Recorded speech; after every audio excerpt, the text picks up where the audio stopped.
ये कहानी हंसगढ़ के घने जंगल की है। इस जंगल में कई किस्म के पेड़ और कई जंगली जानवर रहते थे। जंगल के बीचों बीच एक बहुत बड़ा और सुंदर तालाब था, जहाँ अक्सर जंगली जानवर पानी पीने आते थे और पेड़ों की छाया में बैठकर आराम करते थे। यहाँ कभी शेर, कभी हाथी, कभी तेंदुआ, कभी जेब्रा, कभी हिरन सभी आते थे।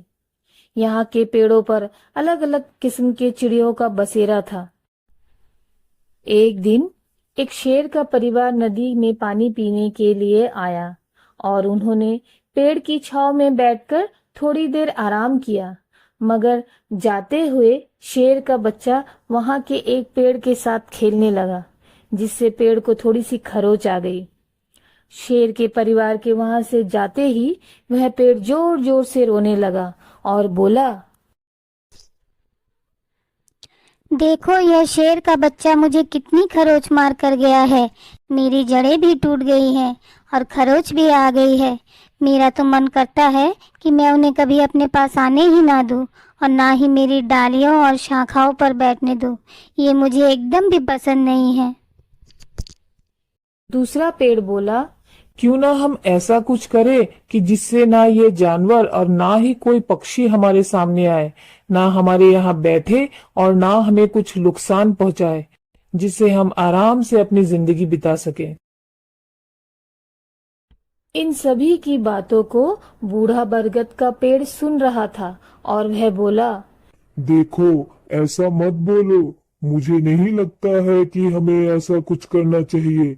यह सही नहीं है, क्योंकि हमारा जीवन और पशुओं का जीवन सब एक दूसरे से जुड़ा है।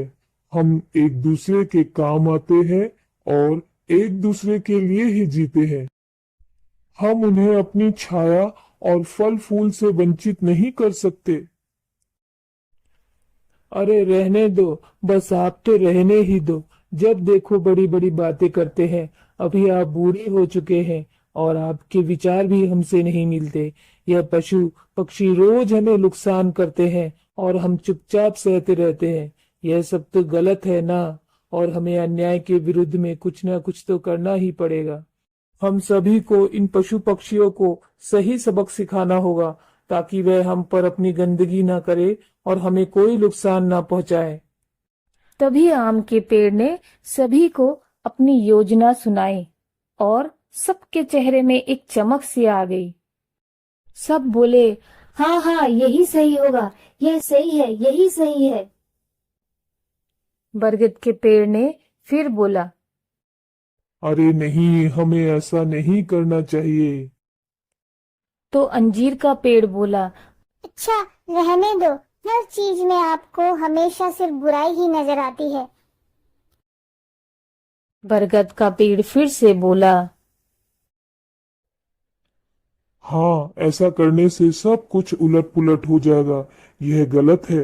यह प्रकृति के विरुद्ध है। हमें कभी भी प्रकृति के विरुद्ध नहीं जाना चाहिए। आम का पेड़ बोला, आप हमारे रास्ते में मत आइए। आपको इस योजना में शामिल नहीं होना है तो आप चुपचाप रहें और उन्हें अपने पास आने दीजिए, पर हमारे इस योजना में रोक टोक मत कीजिए। किसी ने भी बरगद के पेड़ की बात नहीं सुनी और अपनी ही योजना पर डटे रहे। कुछ देर बाद वहां एक शेर आया और आम के पेड़ के नीचे बैठ गया। आम के पेड़ ने अपनी योजना के अनुसार उसके ऊपर एक टहनी गिरा दी और शेर डर के मारे वहां से भाग गया। तभी सभी बोले, बहुत बढ़िया, अब हम ऐसा ही करेंगे। इससे सारे पशु डर कर भाग जाएंगे और कोई हमारे पास नहीं आएगा। तभी टुनटुन चिड़िया का परिवार अंजीर के पेड़ के पास आया और वहां बैठ गए। जैसे ही वह चिड़िया का परिवार वहां बैठा तो अंजीर का पेड़ डर गया। उसने सोचा, अभी ये सब मेरे फलों को खा जाएंगे और मुझ पर गंदगी करेंगे। उसने भी बहुत जोर जोर से अपनी टहनियां हिलाई और सारे पक्षी वहां से डर कर भाग गए। तभी सेब का पेड़ बोला, देखो कैसे भाग गए। बहुत अच्छा हुआ। अभी हमें इसी योजना पर चलना चाहिए। एक बार फिर बरगद के पेड़ ने उन्हें समझाया। देखो, हमें पशु पक्षियों के साथ मिलकर जीना है। अगर हम उन्हें सहारा नहीं देंगे तो वो बेचारे कहाँ जाएंगे? पक्षियां कहाँ घर बनाएंगे? पशु कहाँ बैठकर छाया में आराम करेंगे? तभी वहां दो बंदर आए और आम के पेड़ के पास जाने लगे।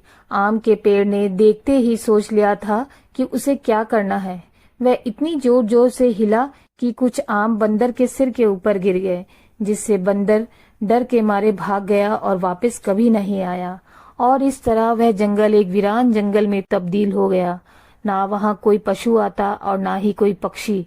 आम का पेड़ बोला, देखो, अभी कितनी शांति है। ना कोई शोर शराबा है और ना ही कोई गंदगी है। अब हम यहाँ आराम से अपनी जिंदगी बिता सकते हैं। तब फिर से बरगद के पेड़ ने कहा, नहीं, यह सब ठीक नहीं है। ऐसा करके तुम लोगों ने मुश्किलों और परेशानियों को न्योता दिया है। अंजीर का पेड़ बोला, अरे भाई, कौन सी परेशानी? हम तो कोई परेशानी नहीं देख रहे हैं। अब तो यहाँ बड़ी ही शांति है। बरगद का पेड़ चुप था। उसे समझ में आ गया था कि अब इन्हें समझाकर कोई फायदा नहीं है, पर वह जानता था कि कोई न कोई परेशानी आने वाली है। एक दिन वहां दो लकड़हारे आए और लकड़हारों को देखकर सभी पेड़ डर गए। अरे, यह लोग तो यहाँ कभी नहीं आए। आज यह दोनों लकड़हारा यहाँ कहाँ से आ गए? पहले तो कभी कोई लकड़हारा यहाँ नहीं देखा। तभी एक लकड़हारा बोला, ये पेड़ तो बहुत ही मजबूत और पुराने लग रहे हैं। आज तक हम यहाँ कभी नहीं आए। तभी दूसरा लकड़हारा बोला, अरे नहीं नहीं, यहाँ पहले बहुत जंगली जानवर आया करते थे। अब लगता है यहाँ कोई जंगली जानवरों का बसेरा नहीं है। चलो, अच्छा ही हुआ। अब हम यहाँ आराम से इन पेड़ों को काट कर ले जा सकेंगे और अच्छा मुनाफा कमा सकेंगे। शायद हमें कई महीनों तक और कुछ काम करने की जरूरत ही ना पड़े।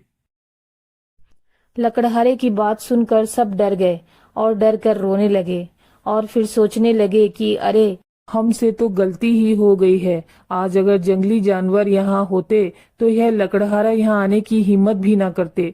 तभी बरगद के पेड़ ने कहा, तुम चिंता मत करो, मैं तुम्हारी मदद करूंगा। और बस क्या था, बरगद के पेड़ ने भी अपनी शाखाओं को हिलाना शुरू कर दिया, जिससे ऐसा लगने लगा कि बरगद अपनी शाखाओं से लकड़हारों के ऊपर हमला कर रहा है। बरगद के पेड़ के हमले से लकड़हारे डर गए। अरे, यह क्या हो रहा है? बरगद का पेड़ ऐसे क्यों हिल रहा है? लगता है इसमें भूत है। भूत भूत! चिल्लाते हुए वे वहां से भाग गए और बाकी सारे पेड़ तब बहुत शर्मिंदा महसूस करने लगे और उन्होंने बरगद के पेड़ से माफी मांगी और कहा, हम कभी भी प्रकृति के विरुद्ध नहीं जाएंगे। प्रकृति में जो नियम बना है हम उसी के अनुसार चलेंगे। हम सभी पशु पक्षियों को अपने पास आने देंगे। यह बात फैल गई कि जंगल में जो बरगद का पेड़ है उस पर भूत है।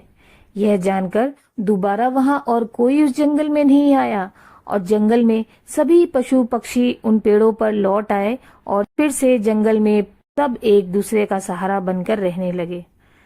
इस तरह से अंत भला तो सब भला।